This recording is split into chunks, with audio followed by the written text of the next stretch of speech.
جی ناظرین، بریک کے بعد آپ کو خوش آمدید کہتے ہیں۔ جیسے جیسے تحریک عدم اعتماد کی تاریخ قریب آ رہی ہے، سیاسی تلخیوں میں اضافہ ہوتا چلا جا رہا ہے۔ عمران خان صاحب نے آج بہت اہم باتیں کیں اور ان کا یہ کہنا تھا کہ وہ ہار نہیں مانیں گے اور آخری گیند تک لڑیں گے اور 27 مارچ کو سرپرائز دیں گے، اور ان کے پاس بہت بڑا سرپرائز ہے۔ سرپرائز ہے کیا؟ عمران خان صاحب کون سا پتہ پھینکنے والے ہیں؟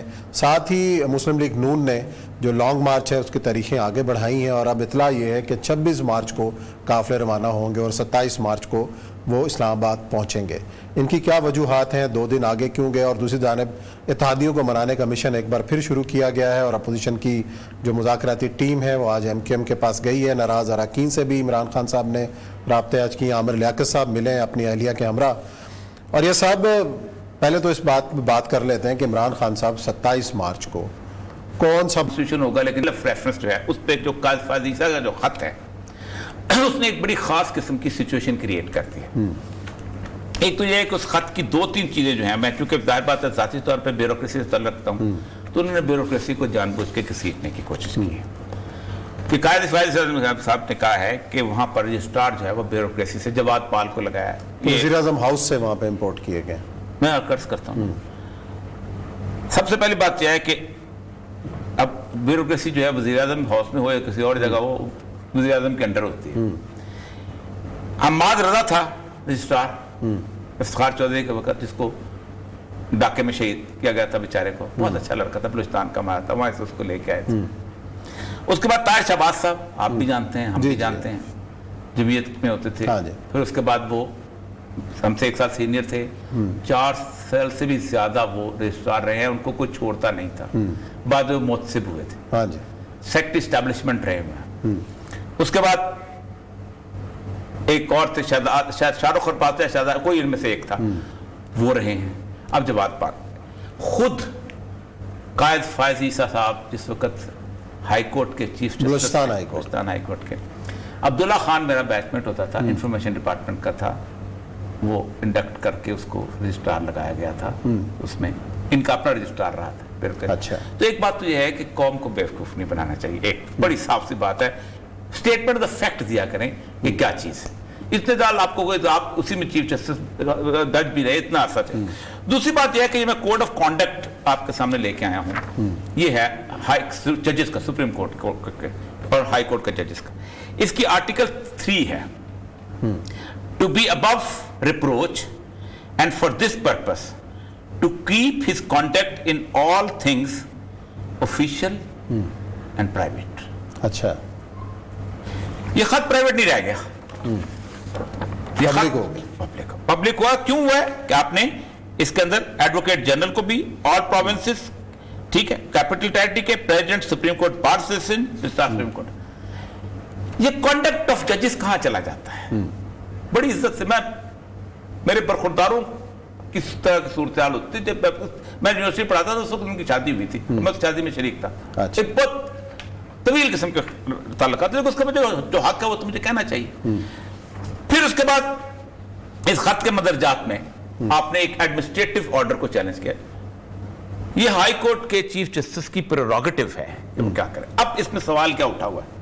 سوال یہ اٹھا ہوا ہے عثمان صاحب، جس سے خوف زدہ صورتحال بنی ہوئی ہے، وہ یہ ہے کہ آرٹیکل 63 کہتا ہے votes or abstains from voting in the house contrary to the direction issued by the parliamentary party to which he belongs to in relation to election of the prime minister and chief minister or vote of confidence or vote of no confidence۔ اگر یہ کرتا ہے تو automatically 2 جگہ، باقی جگہ پہ لوگ ملالہ یوسفزئی کی بات، ملالہ یوسفزئی تھی نا، عائشہ گلال، اس کی بات کرتے ہیں، اس نے کوئی ووٹ نہ ووٹ دیا تھا نہ کوئی چیز، وہ ایک بڑی روٹین، شاید خان عباسی کو دیا تھا انہوں نے ووٹ، جس کے بعد یہ معاملہ اٹھا نہیں، اس کے باوجود بھی ووٹ اس کے بعد بھی وہ اس کو ڈٹرمن نہیں ہو پا رہا تھا کہ کیا ہوا ہے۔ اچھا، اب صورتحال یہ ہے کہ اس سارے سینیریو کے اندر کہ جب یہ نااہلی ہوئی ہے تو اب نااہلی جب ہوگی تو اس میں نااہلی کی کوئی مدت نہیں دی گئی۔ مدت یہ دی گئی ہے کہ declaration the seat vacant and announcing the schedule by election. صدارتی ریفرنس کہتا ہے کہ نااہلی ہوئی ہے خیانت کی بنیاد کے اوپر۔ اب اگر یہ فیصلہ آتا ہے، کیونکہ سپریم کورٹ ایک فیصلہ دے چکی ہے نواز شریف کیس میں اور جہانگیر ترین کیس میں، کہ اگر ایک دفعہ نائلی ہو جائے تو پھر پارلیمنٹ اس نائلی کی مدت طے کرے گی. اچھا, تو اس میں بھی کوئی نائلی کی مدت طے نہیں ہے.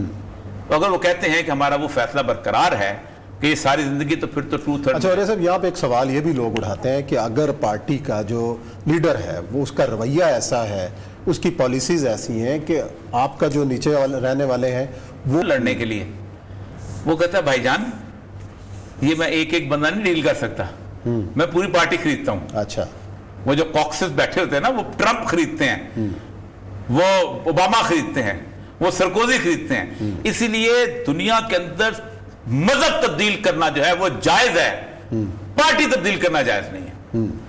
چرچل نے ایک دفعہ کی تھی سیکنڈ ورلڈ وار میں, سیکنڈ ورلڈ وار کا ہیرو تھا, اگلی دفعہ نشان نظر نہیں آیا اس کا سیاست میں. روز اس لیے کہ وہ کہتے تھے ہم پر کہتے ہیں فنڈنگ, ہمیں غلام چاہیے پارٹی کے اندر. اچھا, اس لیے 2 جگہوں پہ نہیں ہونے دیتے وہ. اس میں یہ روح وہی ہے, ایک تو یہ ہے کہ نو کانفیڈنس نہیں کرو گے یا کانفیڈنس, اور دوسرا ٹریجری بل. کیوں؟ اسی سے تو اپنے کمانا ہوتا ہے. الحمدللہ آپ نے اسی میں تو بجٹ میں اپنے چکر چلائے ہوتے ہیں. تو یہ 2 جگہوں پہ وہ نہیں آنے دیتے. یہ ہے بنیادی طور پہ جمہوریت کی ایسنس, جو اقبال کہتا ہے ہم نے خود شاہی کو پہنایا ہے جمہوری لباس. ہم نے فرعون کو جمہوریت کی اوڑھنی دے دی ہے, جب کبھی آدم ہوا ہے خود شناس و خود نگر. یہ تو بڑی بات ہے عثمان صاحب. آخری فکر بہت بریک آ رہی ہے.